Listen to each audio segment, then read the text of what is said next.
Halo guys, kembali bersama gue aja si netizen yang suka ngebahas bola. Ya, ayo kita berbicara lagi soal sepak bola Indonesia.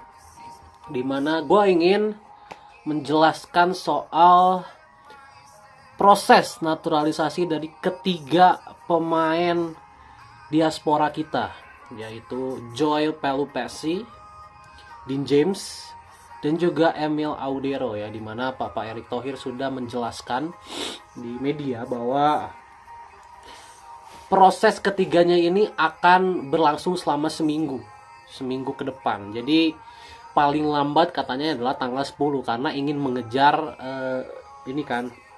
mengejar registrasi FIFA supaya bisa didaftarkan gitu ya. Jadi kalau kita bicara waktu, memang sekarang kan tanggal 3, artinya cuma punya waktu sampai hari Minggu kurang lebih. Jadi seminggu ini akan dikebut.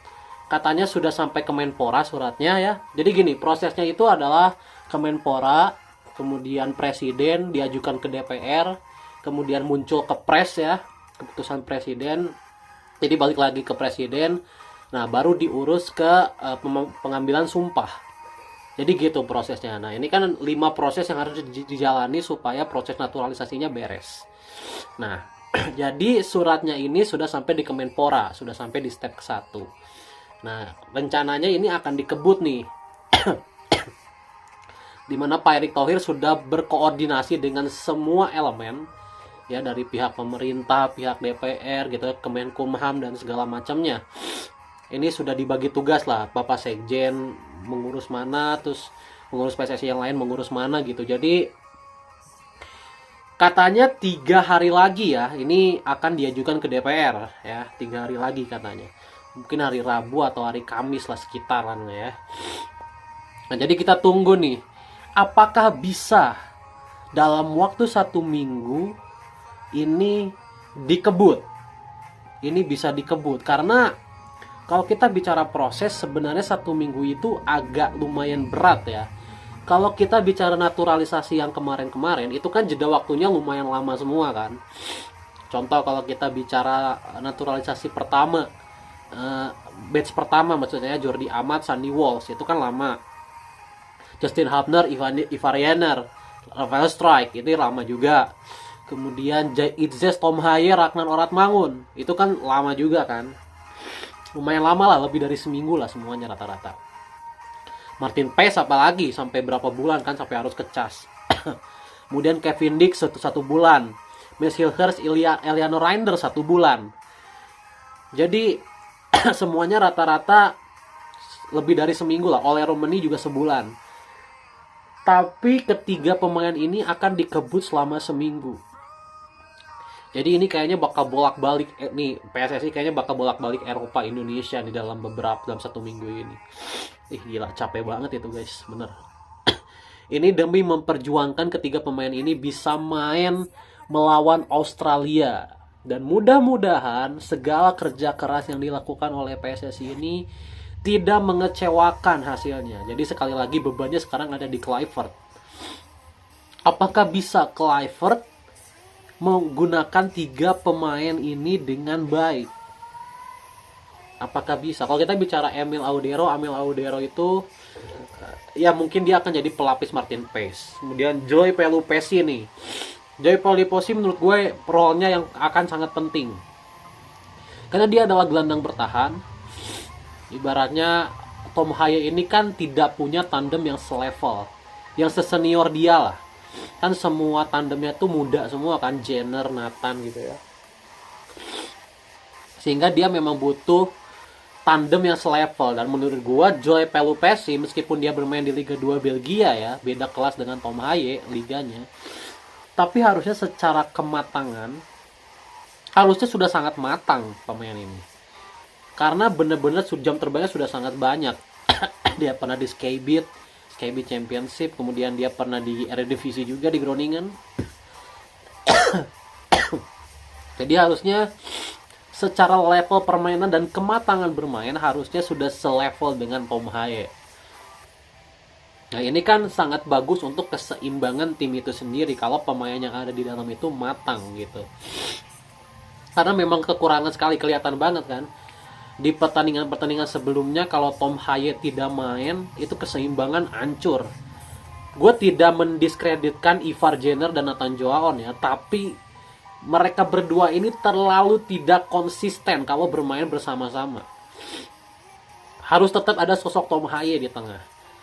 Karena Tom Haye yang bisa mengontrol lapangan tengah Indonesia karena dia bermainnya stabil gitu. Nah sekarang muncul lagi Joy Pelupesi. Nah ini kan dua senior nih di tengah. Ini harusnya keseimbangan lapangan tengah Indonesia akan jauh lebih baik dibanding sebelumnya. Kemudian kalau bicara Dean James ini juga lumayan bagus ya. Mungkin salah satu dari Verdong atau Dean James ini bisa ke depan. Atau Verdong di tengah, Dean James di kiri gitu ya. Itu bisa juga. Gitu. Itu soal ketiga pemain ini ya. Kita balik lagi ke konteks bahwa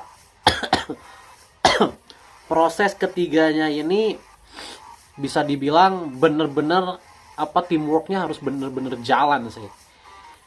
Ketiga pemain ini juga bisa dibilang harus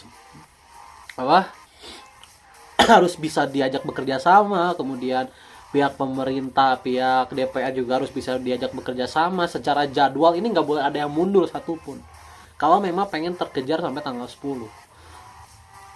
Salah satu tahapan ini tidak ada yang boleh mundur satupun karena prosesnya akan sangat sulit.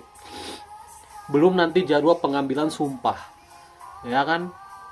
Ini jadwal pengambilan sumpah hanya harus ditetapkan hari ini juga kalau misalkan ingin dikebut. Karena kan sumpah paling telat berarti harusnya tanggal 9-an ya.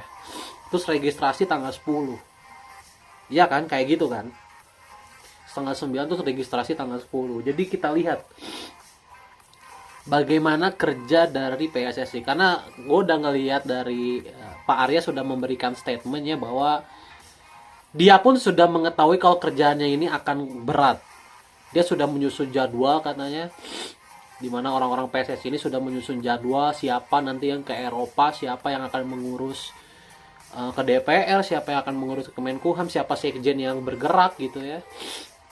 So ini benar-benar sangat better sih dibanding PSSI sebelumnya. Dimana PSSI sebelumnya ini kan terlalu banyak mafia.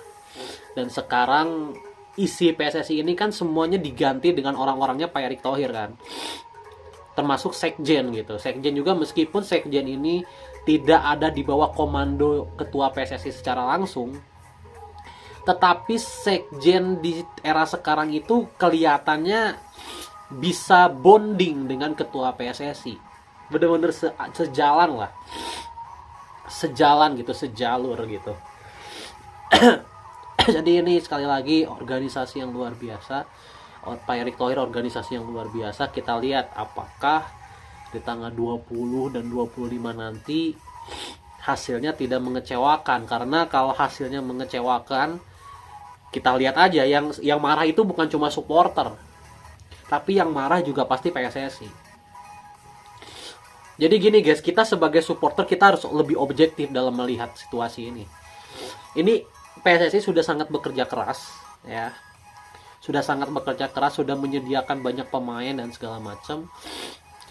Ketika kalau misalkan pahit-pahitnya tanggal 20 dan 25 nanti gagal, pihak yang paling bersalah adalah tim pelatih. Sekali lagi, pihak yang paling bersalah adalah tim pelatih. Maka gua akan kritik abis-abisan tim pelatih ini, Kluivert dan teman-temannya ya. Gitu. Bye.